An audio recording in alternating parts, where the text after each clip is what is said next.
हाँ जी बच्चों, very good afternoon to all of you.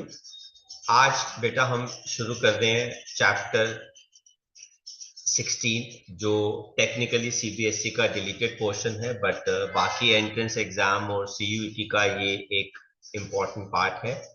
तो चैप्टर का नाम है केमिस्ट्री इन एवरीडे लाइफ। ठीक है, तो शुरुआत कैसे होती है? रोज की लाइफ के अंदर बेटा हमें बड़े सारे सब्सटेंसेस मटेरियल्स चाहिए बेटा। और ये सारे सब्सटेंसेस मटेरियल्स जो हैं वो किसी न किसी केमिकल के ही बने होते हैं, है ना। जैसे हमारे जो सुंदर कपड़े हैं वो सिंथेटिक फाइबर्स के बने होते हैं। हमारे फूड मटेरियल्स हैं उनके अंदर भी बहुत सारे केमिकल्स जो हैं वो होते हैं। ठीक है, कुछ केमिकल्स जो होते हैं वो सिकनेस और डिजीज में काम आते हैं एज मेडिसिन्स। ठीक है, कुछ केमिकल्स जो है वो explosive fuel rocket propellants building बनाने में इलेक्ट्रॉनिक मटेरियल्स बनाने में काम आते हैं। तो हर तरफ अगर हम देखें तो बेटा केमिकल्स की नीड है, जरूरत है। ठीक है, घर के अंदर टूथपेस्ट, ब्लीचिंग, सोप, डिटर्जेंट, तो बेटा all of these are what chemicals only. एक केमिकल को दूसरी केमिकल में कन्वर्ट करना।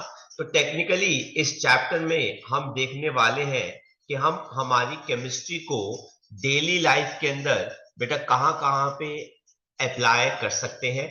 और बेटा इस पूरी एप्लीकेशन में हमने तीन चीजें जो है वो मेनली कंसिडर करी है। एक मेडिसिन, दूसरा हमने कंसिडर करा है फूड मटेरियल्स, और तीसरा हमने कंसिडर करा है बेटा cleansing agents. Is that clear? तो ये तीन चीजों को बेटा हम डिस्कस करेंगे। हालांकि बेटा ये फील्ड, ये ब्रांच बहुत बड़ी है, पर हम मेनली इन तीन को बेटा कंसिडर करने वाले हैं। तो सबसे पहले हम शुरू करते हैं बेटा ड्रग्स के साथ। ठीक है, केमिकल्स जिनको हम मेडिसिन की फॉर्म के अंदर इस्तेमाल किए करते हैं बेटा। ड्रग्स जो है ये वो केमिकल्स होते हैं जिनका मॉलिक्यूलर मास काफी कम होता है, 100 से 500 यू के आसपास। और ये हमारी बॉडी में मैक्रो मॉलिक्यूल्स को टारगेट करते हैं या इंटरैक्ट करते हैं। और इंटरैक्ट करने के बाद एक बायोलॉजिकल रिस्पॉन्स जो है वो प्रोड्यूस करते हैं। जब ये बायोलॉजिकल रिस्पॉन्स थेरापेटिक होता है और फायदेमंद होता है, तो बेटा इस ड्रग को हम किस नाम से जानते हैं? मेडिसिन के नाम से जानते हैं। इनका इस्तेमाल हम किसी भी डिजीज को डायग्नोस करने में यूज कर सकते हैं, किसी भी डिजीज से बचने में यूज कर सकते हैं, और किसी भी डिजीज को ठीक करने में इस्तेमाल कर सकते हैं। याद रखना, लेकिन अगर कोई गलती से या जानबूझ के इन ड्रग्स की हाई डोसेस ले लेगा तो बेटा ये एक पोटेंशियल पॉइजन की तरह एक्ट करती हैं। तो किसी भी ड्रग, किसी भी मेडिसिन की जो डोज होती है वो जितनी रिक्वायर्ड हो उसी फॉर्म में लेनी चाहिए। आप समहाउ, मैं बोलूंगा कि आप उसको कम भी मत लो और आप उसको ज्यादा भी मत लो, क्योंकि दोनों केसेस में सिचुएशन जो है वो खराब हो सकती है।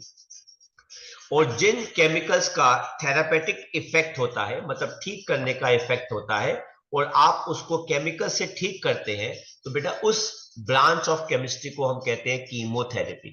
मतलब किसी भी डिजीज का प्रिवेंशन या डायग्नोज या फिर बेटा ट्रीटमेंट अगर केमिकल से होता है तो बेटा उस ब्रांच को बेटा हम क्या कहते हैं? कीमोथेरेपी कहते हैं। ठीक है, तो आगे बढ़ते हैं बेटा। हम ड्रग्स को क्लासिफाई कैसे करते हैं बेटा? सबसे पहला क्लासिफिकेशन ड्रग्स को क्लासिफाई करने का आता है on the basis of pharmacological effect. कहते हैं फार्मालॉजिकल इफेक्ट पे बेस कैसे होता है। अब जैसे जिसकी फार्मास्यूटिकल कंपनी है, ठीक है, वो इनका इस्तेमाल जो है वो करते हैं। जैसे बेटा डॉक्टर्स इसका बहुत ज्यादा इस्तेमाल करते हैं। क्यों? क्योंकि किसी भी एक पर्टिकुलर टाइप ऑफ प्रॉब्लम को ट्रीट करने में उनके पास एक होल रेंज ऑफ ड्रग्स जो है वो आ जाती है। जैसे वो बात करते हैं एनाल्जेसिक्स। एनाल्जेसिक का मतलब होता है दर्द कम करने वाली मेडिसिन। ठीक है, देन आते हैं दूसरे आते हैं एंटीसेप्टिक्स। इनका मतलब होता है या तो खत्म कर दो या उस ग्रोथ, माइक्रो ऑर्गेनिज्म की ग्रोथ को क्या कर दो? रोक दो। तो फार्माकोलॉजिकल इफेक्ट पे, है ना, तो फार्मास्यूटिकल कंपनी आएगी और वो कहेगी कि भाई हमने 3 टाइप की एनाल्जेसिक मेडिसिन बनाई है, तो ये है वो हमारी type A, type B, type C की एनाल्जेसिक मेडिसिन। तो उनको एक ही ट्रीटमेंट के लिए ज्यादा वैरायटी ऑफ मेडिसिन जो है वो मिल जाती है। देन आता है बेटा on the basis of drug action. उस ड्रग का काम क्या है, एक्शन क्या है। कहते हैं based on the action of a drug एक पर्टिकुलर बायोकेमिकल प्रोसेस के लिए, जैसे सारे एंटी हिस्टामाइंस ये इनहेबिट मतलब कंट्रोल कर देते हैं, रोक देते हैं action of the compound histamine. तो हिस्टामाइंस को कंट्रोल या कौन रोकता है बेटा, एंटी हिस्टामाइन, जिनकी वजह से बेटा बॉडी में इंफ्लेमेशन जो है वो होती है, एलर्जी कह लो, स्वेलिंग कह लो, वो हो जाती है। और बेटा ये क्या करते हैं, अलग अलग तरीके से इन हिस्टामाइंस के एक्शन को क्या कर देते हैं, ब्लॉक कर देते हैं। कैसे ब्लॉक करते हैं वो हम आगे जाके पढ़ेंगे। ये हो गया बेटा हमारा दूसरा तरीका। देन हम बात करते हैं थर्ड वे की, जिसके अंदर हम ड्रग्स को बेटा क्लासिफाई करते हैं, और वो क्लासिफिकेशन जो है on the basis of drug का केमिकल स्ट्रक्चर क्या है। कहते हैं ये ड्रग्स जो है वो क्या होता है, इनके पास एक कॉमन स्ट्रक्चरल फीचर जो होता है बेटा वो अवेलेबल होता है, ठीक है, और ये भी फार्माकोलॉजिकल एक्टिविटी के बिहाफ पे सिमिलर होते हैं। जैसे जितने भी सल्फोनामाइड्स होंगे उनके पास एक कॉमन स्ट्रक्चर होगा, वो क्या होगा बेटा, इसका होगा। ये होता है बेटा सल्फोनामाइड का कॉमन स्ट्रक्चर SO2NH। तो ये वाला स्ट्रक्चर जो है होना बहुत जरूरी है। तो ये सारी मेडिसिन जो है वो सल्फोनामाइड्स के अंडर में कैटेगराइज करी जाती है, पढ़ी जाती है। एंड देन आता है बेटा on the basis of molecular targets, ठीक है। यूजुअली ड्रग्स जो है हमारी बॉडी में बायोमोलिक्यूल्स जैसे carbohydrates, lipids, proteins, nucleic acid, इनको टारगेट करते हैं, और इन्हें कहते हैं हम टारगेट मॉलिक्यूल्स, या इनको हम कहते हैं ड्रग टारगेट्स।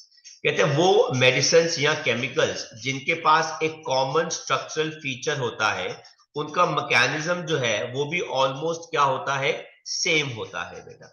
इस तरीके से जो केमिस्ट होते हैं बेटा उसको बेटा कंसिडर करते हैं। जैसे आप केमिस्ट के पास जाते हैं तो आप केमिस्ट को बताएंगे कि आपको प्रॉब्लम क्या है। जैसे आप बोलेंगे केमिस्ट को कि सर मेरे सर में बहुत दर्द हो रही है, तो वो क्या करेगा, ऐसी मेडिसिन देगा जो हेड के या पेन को बेटा क्या करेगी बेटा, वो रिलीज करेगी। तो वो टारगेट देखते हैं कि भाई किसी भी पेशेंट को प्रॉब्लम कहां पर है, पेट में है, सर में है, हाथ में है, एंड सो ऑन।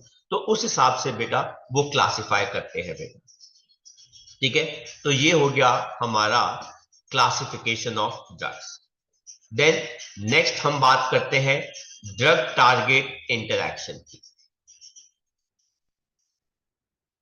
कहते हैं मैक्रोमोलिक्यूल्स का एक प्रॉपर बायोलॉजिकल ओरिजिन होता है, और जिस बिहाफ पर वो अपना बॉडी में एक फंक्शन करते हैं बेटा। जैसे प्रोटीन्स का काम होता है बायोलॉजिकल कैटलिस्ट को, है ना, एक्टिव करना बेटा, जैसे मतलब एंजाइम्स को एक्टिव करवाना। और ये जितने भी एंजाइम्स होते हैं बेटा अलग अलग टाइप की बॉडी केमिकल रिएक्शन जो है वो कैरी करते हैं। कुछ इतने क्रूशियल होते हैं जो कम्युनिकेशन सिस्टम में बहुत हेल्पफुल होते हैं, जिनको हम क्या कहते हैं, रिसेप्टर्स कहते हैं। Then there are carrier proteins जो पोलर मॉलिक्यूल्स सेल मेम्ब्रेन के अक्रॉस कैरी करते हैं बेटा। अब मैं आपको बड़ी छोटी सी बात बताता हूं, किसी भी बायोलॉजिकल सेल के अंदर किसी को जाना अलाउड नहीं होता। कोई भी बाहर का फॉरेन मटेरियल जो है वो किसी भी सेल के अंदर जा नहीं सकता। हर सेल के बाहर बॉडी में आउटर मेम्ब्रेन में बेटा रिसेप्टर्स होते हैं जो मैसेज को क्या करते हैं बेटा, एक्सेप्ट करते हैं, डिलीवर करते हैं या ट्रांसफर करते हैं। कहते हैं न्यूक्लिक एसिड का काम होता है जेनेटिक इंफॉर्मेशन को रखना। लिपिड्स एंड कार्बोहाइड्रेट्स का काम होता है सेल्स के स्ट्रक्चर को बनाना, सेल मेम्ब्रेन को बनाना। और बेटा ये कैसे एक्ट करते हैं आपस में एंजाइम और रिसेप्टर, अब हम वो बेटा पढ़ने जा रहे हैं, ठीक है। तो बात करते हैं कैटालिटिक एक्शन एंजाइम का। तो we are talking about enzymes as drug targets, मतलब इस बार एंजाइम के ऊपर एक्शन होगा। कहते हैं फॉर अंडरस्टैंडिंग इंटरैक्शन एक ड्रग एंड एक एंजाइम का, इट इज इंपॉर्टेंट, हमें पहले पता होना चाहिए कि एंजाइम काम कैसे करते हैं। ठीक है, तो हर एंजाइम की अपनी एक कैटालिटिक एक्टिविटी होती है जो दो तरीके से बेटा काम करता है। पहला काम होता है, first enzyme is hold to substrate for a chemical reaction. तो एंजाइम को सबस्ट्रेट को पकड़ना है किसी भी केमिकल रिएक्शन को कैरी करने के लिए, एंड इन जगहों को जहां से एंजाइम पकड़ता है उनको बेटा हम क्या कहते हैं, एक्टिव साइट्स। तो इसका मतलब है एंजाइम के पास क्या होगी, एक्टिव साइट होगी।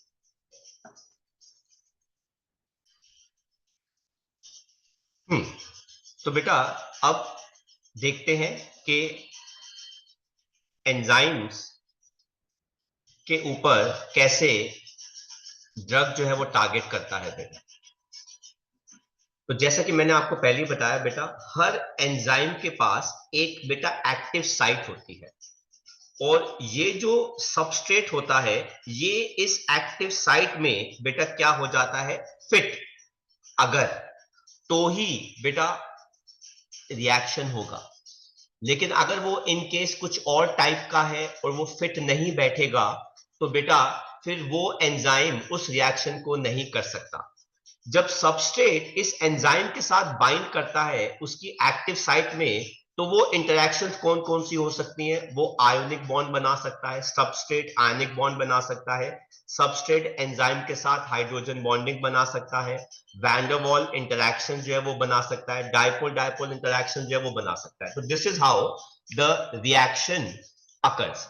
तो हर एंजाइम के पास एक स्पेसिफिक साइट होती है जिसको हम क्या कहते हैं, एक्टिव साइट, और उस एक्टिव साइट के अंदर सबस्ट्रेट जो है वो क्या करता है, ज्वाइन करता है, कंबाइन करता है, राइट। देन आगे बढ़ते हैं बेटा, दूसरा पार्ट पढ़ते हैं बेटा इसके अंदर।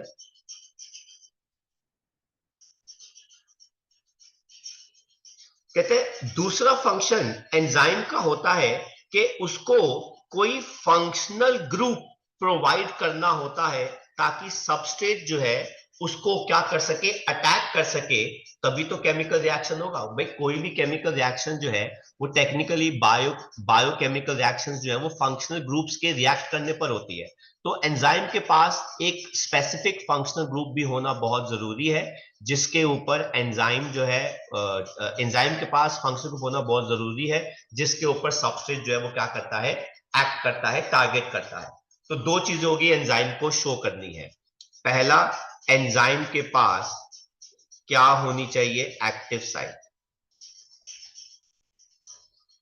और दूसरा एंजाइम के पास कोई ना कोई फंक्शनल ग्रुप जो है वो क्या होना चाहिए, अटैच, ताकि वो केमिकल रिएक्शन जो है वो शो कर सके। अब हम बात करते हैं ड्रग और एंजाइम के बीच में बेटा इंटरैक्शंस कैसे आती हैं।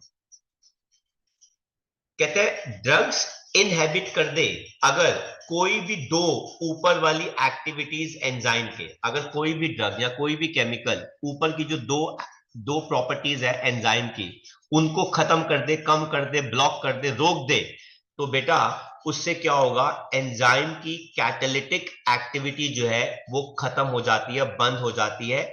ऐसे ड्रग्स को हम कहते हैं एंजाइम इनहेबिटर। तो ये ड्रग्स जो बेटा किसी भी एंजाइम की इन दो एक्टिविटीज को ब्लॉक कर दे, बंद कर दे, रोक दे, तो बेटा इन ड्रग्स को हम कहते हैं एंजाइम इनहेबिटर्स। ठीक है, तो ड्रग्स जो इनहेबिट करते हैं by attachment of substrates on the active sites, वो दो तरीके से कर सकते हैं।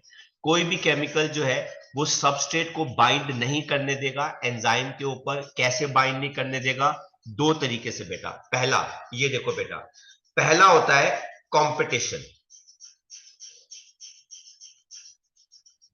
अब बेटा देखो, जब कोई केमिकल ज्यादा मात्रा में होगा तो बेटा चांसेस उसके ज्यादा होंगे एक्टिव साइट पे बाइंड करने के लिए, सबस्ट्रेट यहां पे नहीं बाइंड कर पाएगा।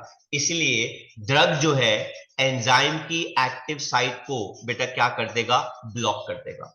तो अगर कोई केमिकल या कोई फॉरेन बॉडी ज्यादा मात्रा में होगी एज कंपेयर टू सबस्ट्रेट, तो बेटा उसके चांसेस एंजाइम की एक्टिव साइट पे आने के ज्यादा हो जाते हैं, जिसकी वजह से वो उस साइट को बेटा क्या कर देंगे, ब्लॉक कर देंगे। इन्हें कहते हैं कॉम्पिटिटिव इनहिबिटर्स, ठीक है। और दूसरा बेटा क्या होता है, आप एक्टिव साइट की शक्ल ही बदल दो।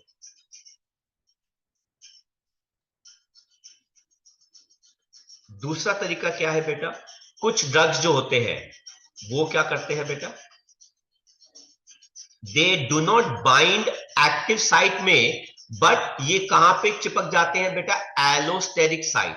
ये देखो बेटा, ये है एंजाइम की एक जगह जिसे कहते हैं एलोस्टेरिक साइट। इनहिबिटर जाएगा, यहां पे बाइंड कर जाएगा, तो ये देखो बेटा एक्टिव साइट की शेप को ही चेंज कर देगा। जब वो एंजाइम की एक्टिव साइट को ही शेप चेंज कर देगा, तो बताओ ये कैसे इसकी तरफ बाइंड करेगा, ये पहचानेगा ही नहीं एंजाइम को। तो कोई भी ड्रग, कोई भी फॉरेन बॉडी, कोई भी केमिकल एंजाइम को दो तरीके से रोक दे सकता है। पहला, वो या तो एक्टिव साइट पे बाइंड होने के लिए कंपीट करे, उस वो तभी होगा जब उसकी मात्रा ज्यादा होगी। और दूसरा तरीका क्या होता है कि वो एलोस्टेरिक साइट में जाके चिपक जाएगा, जिससे वो एक्टिव साइट की शेप को चेंज कर देगा। जब वो शेप को चेंज कर देगा, तो सबस्ट्रेट उसके ऊपर अटैक नहीं कर पाएगा। तो these are the two ways जहां पे ड्रग और एंजाइम की इंटरैक्शन जो होती है हो सकती है। समझ में आ गया बच्चों? Yes sir. आगे बढ़े। Yes sir. हम्म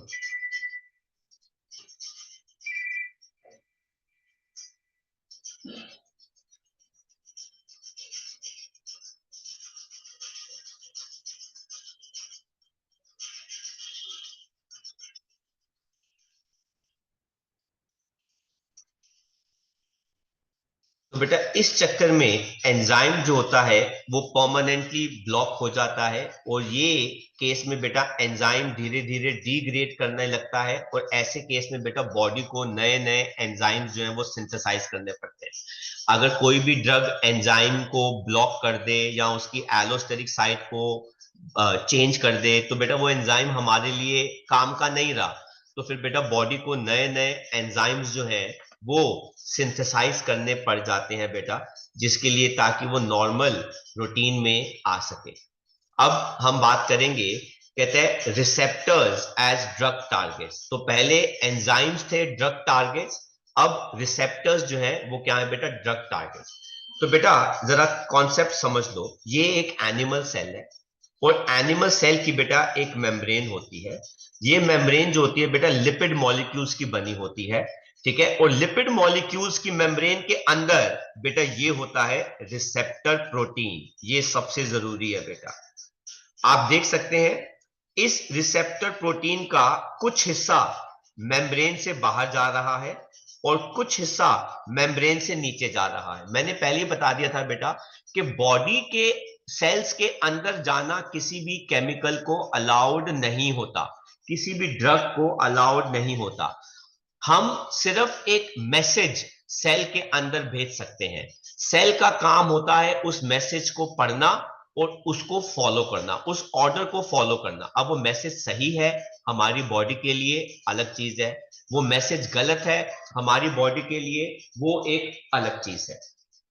तो कहते हैं रिसेप्टर्स वो प्रोटीन्स होते हैं जो बॉडी के कम्युनिकेशन के लिए काफी क्रूशियल होते हैं बेटा। मेजॉरिटी ऑफ द रिसेप्टर्स जो होते हैं वो सेल मेम्ब्रेन में ही एम्बेडेड होते हैं, और ये जो रिसेप्टर प्रोटीन्स होते हैं ये सेल मेम्ब्रेन में ऐसे एम्बेडेड होते हैं कि इनका छोटा सा पार्ट एक्टिव साइट जो होता है वो मेम्ब्रेन के बाहर प्रोजेक्ट करता है, और बेटा ये नीचे की तरफ बेटा थोड़े से ओपन हो जाते हैं। Is that clear? ठीक है।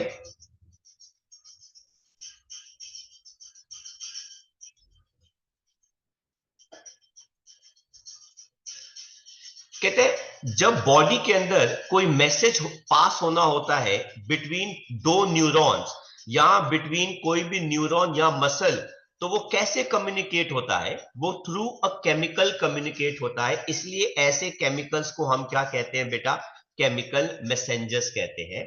ये कहां पे रिसीव होते हैं, ये बाइंडिंग साइट पे रिसीव होते हैं, किसके, रिसेप्टर प्रोटीन के।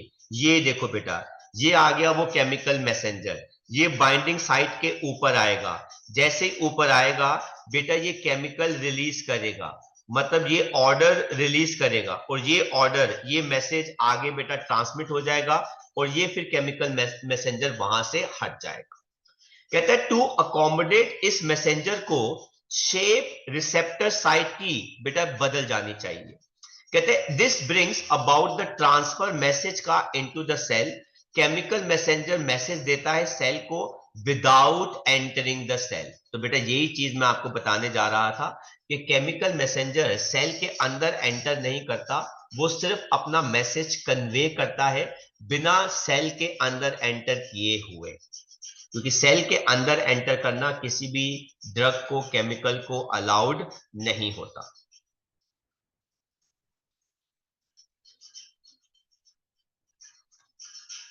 कहते हैं there are large number of different receptors हमारे बॉडी के अंदर जो अलग अलग केमिकल मैसेंजर के साथ बेटा अटैच होते हैं या बाइंड करते हैं। ये रिसेप्टर्स शो करते हैं selectivity for one chemical messenger over the other because their binding sites have different shape, they have different structures, they have different amino acids and composition, right. इसलिए बेटा सबका फंक्शनल ग्रुप, बाइंडिंग साइट जो है बेटा वो क्या है, अलग अलग है। इसलिए अलग अलग मैसेज के लिए अलग अलग केमिकल मैसेंजर होता है बेटा। कहते हैं ड्रग्स जो बाइंड करते हैं रिसेप्टर साइट पे और उनके नेचुरल फंक्शन को रोक देते हैं, उनको हम कहते हैं एंटागोनिस्ट। ये तब हमें जरूरी चाहिए होते हैं जब हमें किसी एक पर्टिकुलर मैसेज को ब्लॉक करना होता है। ये बाकी टाइप्स के भी होते हैं। कुछ ड्रग्स जो होते हैं नेचुरल मैसेंजर के जैसे अपनी शक्ल बना लेते हैं, उनकी जैसे मिमिक कर लेते हैं बेटा, ऐसो को हम क्या कहते हैं, एगोनिस्ट। तो एंटागोनिस्ट बेटा नेचुरल फंक्शन को इनहेबिट करते हैं रिसेप्टर साइट की, ठीक है, बाइंड करके। और बेटा एगोनिस्ट जो होते हैं वो नेचुरल मैसेंजर की जैसी शक्ल बना लेते हैं और उनके वो खुद बेटा जो है वो अटैक करते हैं बेटा, कंपीट करते हैं नेचुरल मैसेंजर के साथ, जिसकी वजह से बेटा नेचुरल केमिकल मैसेंजर की कमी होने लग जाती है, इसलिए बॉडी फंक्शन ढंग से नहीं हो पाता।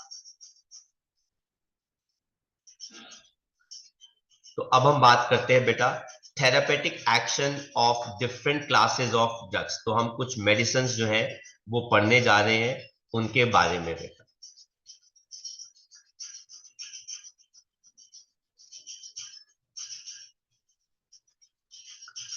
सबसे पहले हम पढ़ने वाले हैं बेटा एंटासिड्स के बारे में। जब हम खाना खाते हैं हमारी बॉडी में HCl एसिड रिलीज होता है, और अगर ये HCl एसिड ज्यादा रिलीज हो जाए तो हमारे स्टमक में पेन और इरिटेशन होने लग जाती है। अगर आप कोई भी इंसान इसका ढंग से इलाज नहीं कराएगा तो सिवियर केसेस में ये बेटा अल्सर्स में बदल जाते हैं जो काफी खतरनाक होते हैं।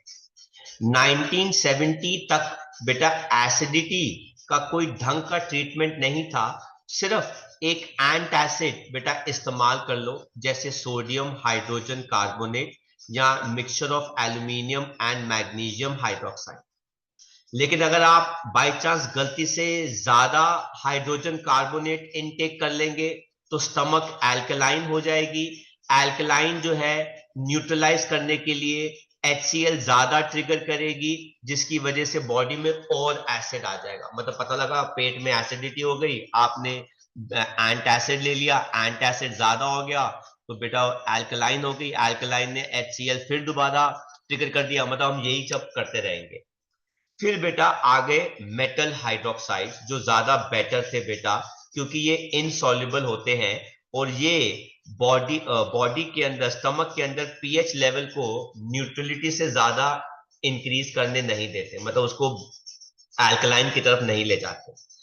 कहते हैं लेकिन ये जो प्रॉब्लम है ये सिर्फ सिम्टम्स को कंट्रोल कर सकती है, कॉज को नहीं। भाई क्यों HCl ज्यादा बॉडी में रिलीज हो रहा है, हमें उसको फाइट करना है। कितना रिलीज हो रहा है हमें उसको फाइट नहीं करना। तो हमें सिम्टम्स को बेटा कंट्रोल नहीं करना होता, हमें कॉज को कंट्रोल करना होता है। इसीलिए ये मेटल सॉल्ट्स जो थे, पेशेंट्स जो है उनसे ठीक नहीं हो पाते थे ढंग से, और इस वजह से बेटा अल्सर्स डेवलप होने लग गए जो लाइफ थ्रेटनिंग हो जाते हैं। और फिर ऐसे केस में आपको सिर्फ अफेक्टेड पार्ट को बॉडी से रिमूव करवाना पड़ता है बेटा।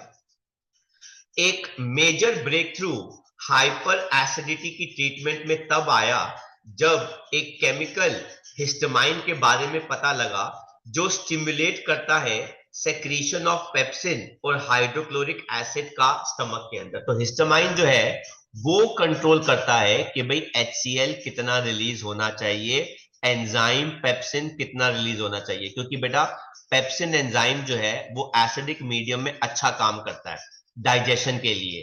तो इस वजह से बेटा पेप्सिन अगर काम करेगा तो उसको HCl चाहिए। अब पेप्सिन ने ज्यादा काम करना है तो ज्यादा HCl चाहिए, जिसकी वजह से स्टमक एसिडिटी हो जाती थी। इस वजह से हमको पता लगा हिस्टामाइंस कंट्रोल करते हैं release of pepsin and HCl। फिर बेटा एक ड्रग बनाया गया सिमेटाडाइन, जिसको हम टेगमेट के नाम से जानते हैं बेटा। ये प्रिवेंट करता है इंटरैक्शन हिस्टामाइंस की with the receptors present in the stomach wall. तो स्टमक वॉल में हिस्टामाइंस को ये बेटा कंबाइन होने नहीं देता, जिसकी वजह से बेटा HCl ज्यादा प्रोड्यूस नहीं होता। This resulted in the release of lesser amount acid का। इंपॉर्टेंस ड्रग की इतनी जबरदस्त थी कि ये one of the largest selling drug रहा पूरे वर्ल्ड के अंदर, तब तक जब तक रानिटिडाइन ज़ेंटैक जो था वो डिस्कवर नहीं हुआ था। Is that clear? तो बेटा MCQs में आ जाता है, तो which kind of a drug out of the options बेटा is used in treatment of hyper acidity और एसिडिटी? तो आपको चार ऑप्शन दे रखी होगी, उसमें से एक ऑप्शन रैनिटिडाइन हो सकती है या फिर सिमेटाडाइन हो सकता है।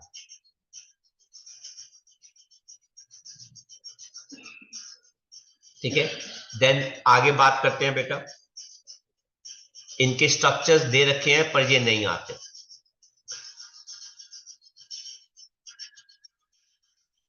देन आगे बेटा एंटी हिस्टामाइंस। कहते हैं हिस्टामाइंस पोटेंट वैसोडिलेटर्स होते हैं, मतलब इनके बड़े सारे काम होते हैं, बड़े सारे फंक्शंस होते हैं बेटा।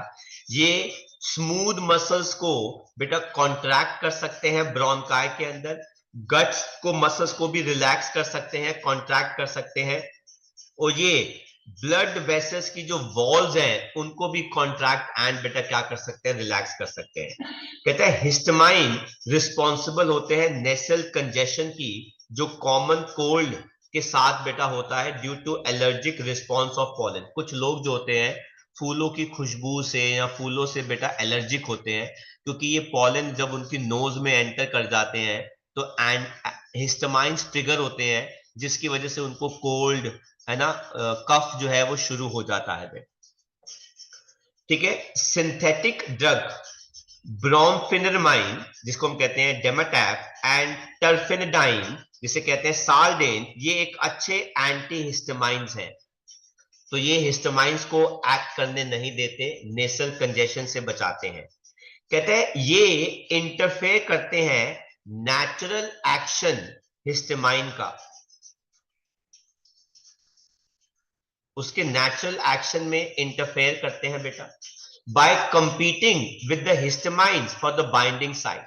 तो जब कोई इंसान इन ड्रग्स को बेटा कंज्यूम करता है तो ये नेचुरल हिस्टामाइन से कंपीट करते हैं बाइंडिंग साइट के लिए, और हिस्टामाइन को बाइंडिंग साइट पे जाने नहीं देते, जिनकी वजह से हिस्टामाइन का इफेक्ट कम हो जाता है। अब बड़ा अच्छा क्वेश्चन अराइज होता है, why do above mentioned antihistamines do not affect secretion of acid in the stomach? तो वही एंटीहिस्टामाइन अगर हम यूज करेंगे तो वो स्टमक के अंदर एसिड रिलीज को कंट्रोल क्यों नहीं कर रहा? क्योंकि बेटा दोनों के रिसेप्टर्स अलग अलग हैं। The reason is anti allergic और एंट एसिड ड्रग्स जो हैं वो अलग अलग रिसेप्टर्स पे काम करते हैं, तो एक रिसेप्टर दूसरे के रिसेप्टर को तंग नहीं करेगा। ठीक है, तो this is a very nice question, ये 1 मार्कर MCQ की फॉर्म के अंदर वो पूछ सकते हैं आपसे।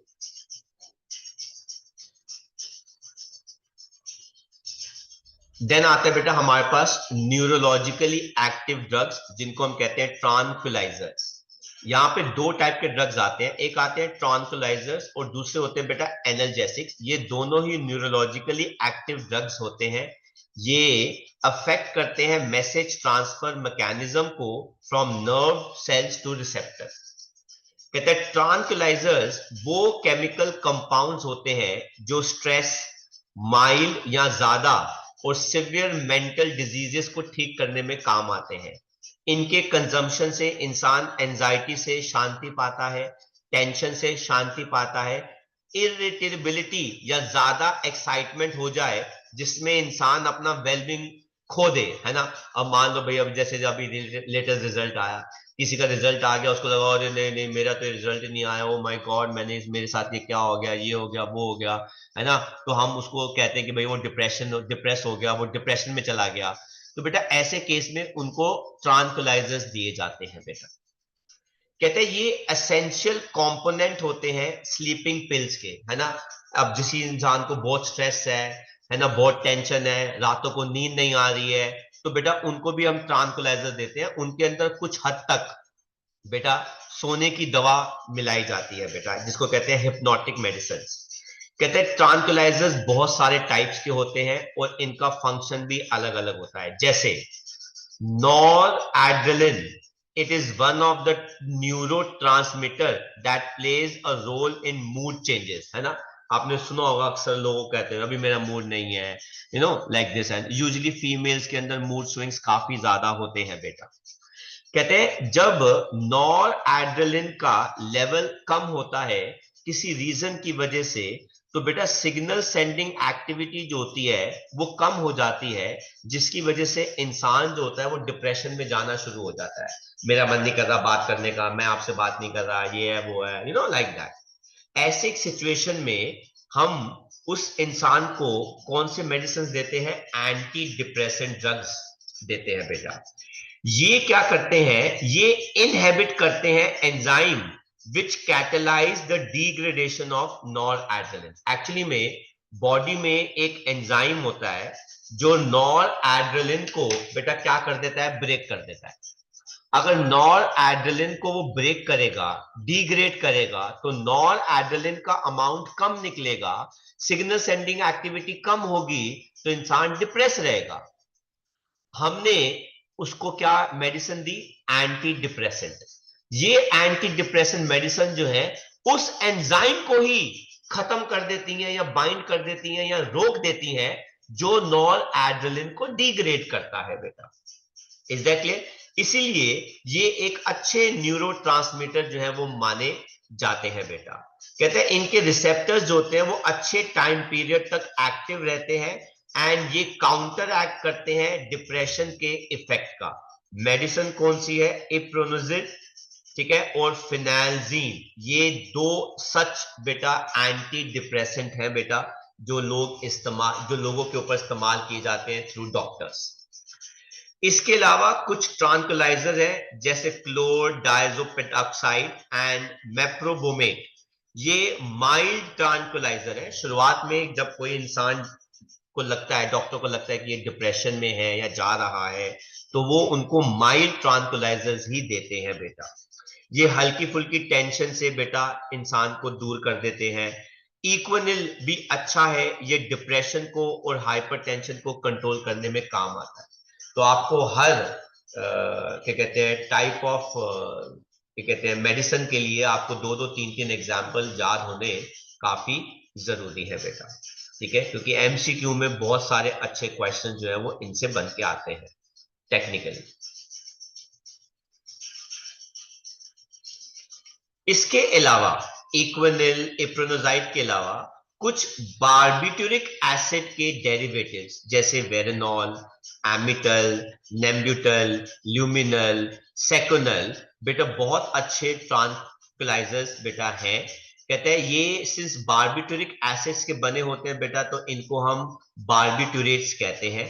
बार्बिटूरेट्स जो है वो हिप्नोटिक होते हैं, मतलब ये स्लीप प्रोड्यूसिंग एजेंट होते हैं, है ना।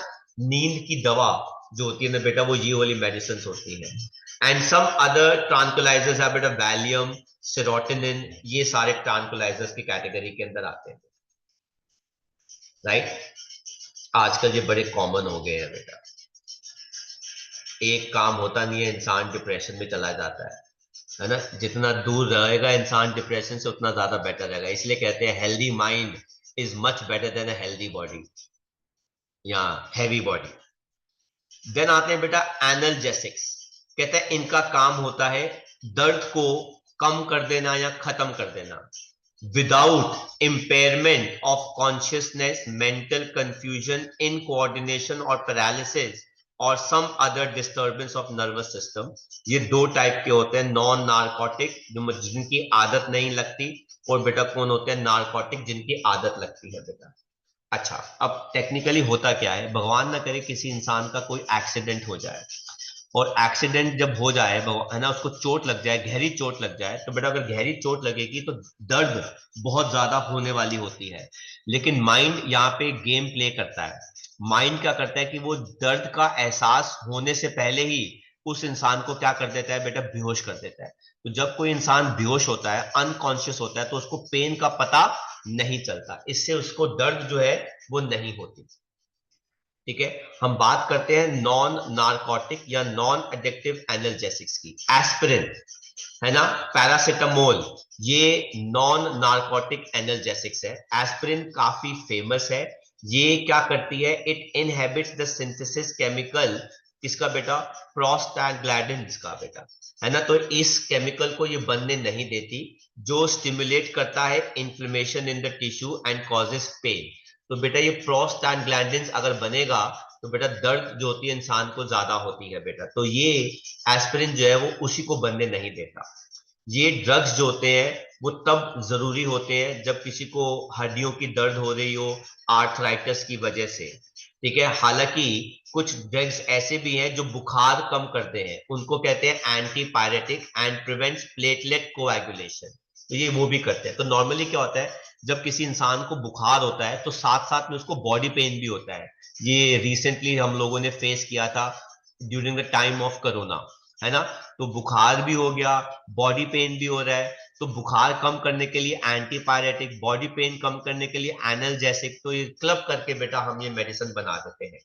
और बेटा ये बड़ी अच्छी मेडिसिन होती है क्योंकि ये एंटी ब्लड क्लॉटिंग एक्शन होता है बेटा एस्पिरिन का, है ना, during prevention of heart attack. तो भगवान ना करे किसी को अगर हार्ट अटैक आ रहा है या सिम्टम्स हैं, तो आप उसको एस्पिरिन दे दे बेटा, तो वो बच सकता है, या फिर उस पेशेंट को एक अच्छी विंडो मिल सकती है जिससे उसका ट्रीटमेंट जो है वो हो सकता है। तो है ना, इस चीज का ध्यान रखना। ये एक बहुत बेसिक फर्स्ट एड है जो हमारे स्कूलों में नहीं सिखाई जाती। I am very not happy with our schooling system. जो मुझे लगता है कि फर्स्ट एड बच्चों को प्रॉपर तरीके से प्रैक्टिकली बेटा सिखानी चाहिए, और स्पेशली अगर आप साइंस स्टूडेंट हो तो आपको तो और भी सिखानी चाहिए। बट एनीवेज ये हमारा एजुकेशन सिस्टम का ड्रॉबैक है, वो बताते भी नहीं और सिखाते भी नहीं है। और ये चैप्टर इतना अच्छा नॉलेज वाला चैप्टर है, बेसिक जनरल नॉलेज है, और उन्होंने उस चैप्टर को बेटा क्या कर दिया, डिलीट कर दिया।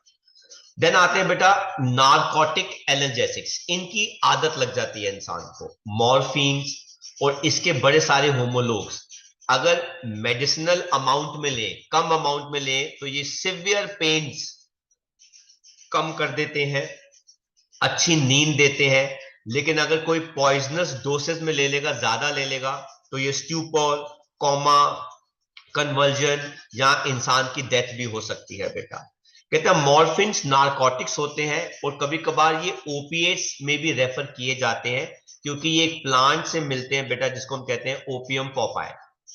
कहते हैं ये analgesics are used to give relief from post operative pain, है ना, ऑपरेशन के बाद स्टिचेस लगते हैं तो बड़ी दर्द होती है, उसको रिलीफ करने के लिए। कार्डियक पेन्स अगर हो रही है, किसी को हार्ट में पेन हो रही है, किसी को कैंसर की पेन है, oh that is very bad, भगवान ना करे।